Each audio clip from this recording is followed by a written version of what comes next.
나만의 길. 가슴이 없는 길을 걷는 것은 무의미하다. 영혼, 즉 셀프. 마음, 즉 에고. 이 둘의 극심한 부조화가 가슴이 없는 길을 갈 때 일어난다. 뭔가 불편하고 불안하고 우울하다면 그 길은 가슴이 설레지 않는 길이다. 혹시 일이 잘 풀리고 있어도 어딘가에서 이건 아니야라고 말하고 있다면 그 길도 당신의 길이 아니다. 자신의 길을 갈 때는 그 무엇과도 비교할 수 없는 느낌이 일어난다. 모든 일은 내가 바라는 대로 이루어진다. 그 특유한 느낌은 태어난 확신이다. 셀프가 환호하고 에고가 손뼉을 치는 자기만의 길을 찾으라. 현실 세계 중 물질 세계는 시간이 필요한 공간이어서 생각처럼 빨리 이루어지지 않는다. 하기 싫은 일을 그만둘 때는 이 점을 고려해야 한다. 당장 그만두면 생활이 어려워진다는 점을 생각하고 남몰래 준비하는 그 일을 성공시키기 위해 전략적으로 생계수단을 유지하라.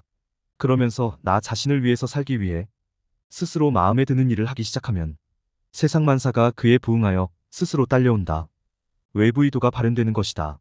셀프와 에고가 일치되어 정렬되면 나머지도 질서를 잡는 것이 대원칙이다.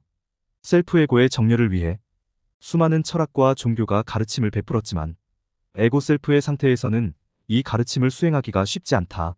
셀프가 하는 요청을 에고가 들을 수 없는 상태에서는 아무리 천둥 같은 외침도 시끄러운 소리만 될 뿐이다.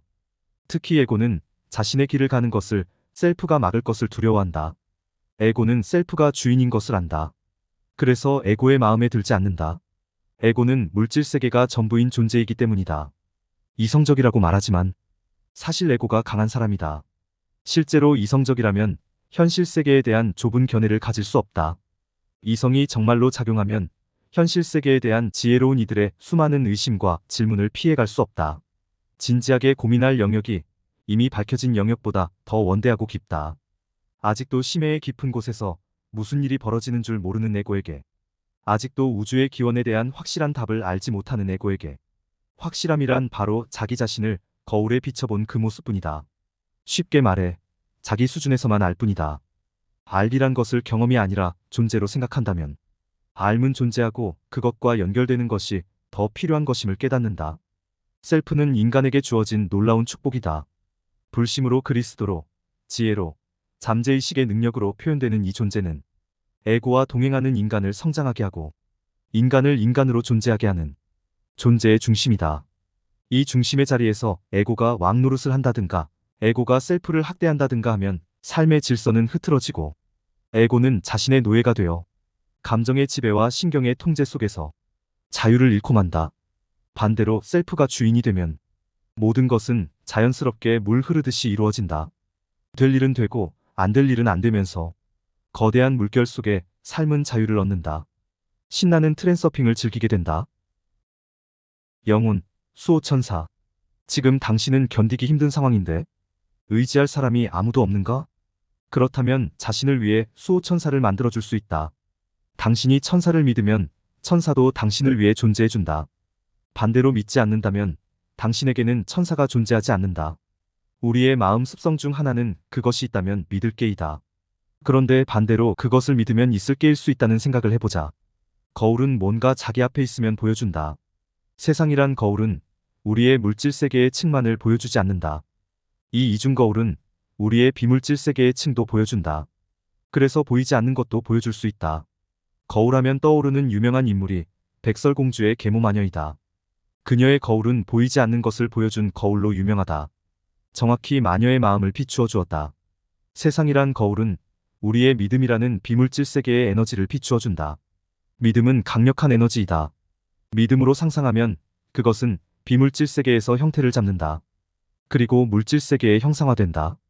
그래서 모든 상상은 이미 현실인 것이다. 비물질 세계에서 말이다. 이상한 말이라고?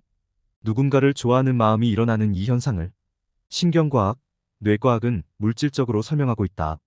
그럼에도 우리는 그것만이 전부라고 믿지 않는다. 왜일까? 우리는 그렇게 어리석지 않기 때문이다. 오히려 신경과 뇌에 일어난 물리적, 화학적 작용이 누군가를 좋아해서 일어난 결과이기 때문이다. 화학작용이 일어나서 좋아한 것이 아니라 좋아해서 화학작용이 일어난 것이란 말이다. 수호천사도 그렇게 존재한다. 내가 존재하도록 믿으면 존재한다. 어차피 수호천사는 비물질적인 존재이다.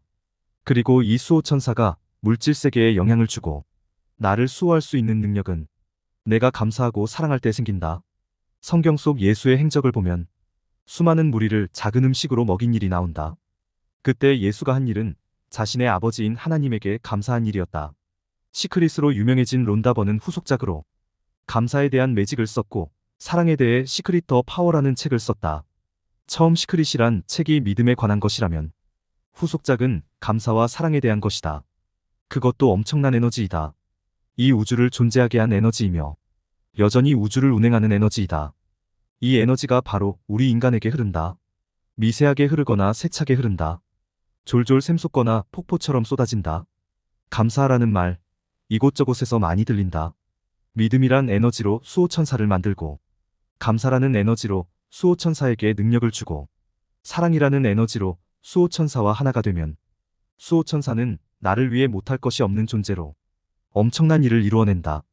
이 말이 어렵다면 그냥 디즈니의 알라딘을 만화든 영화든 다시 보라. 그러면 자연스럽게 깨닫게 될 것이다. 나는 믿고 감사하며 사랑할 것이다. 당신과 함께 말이다.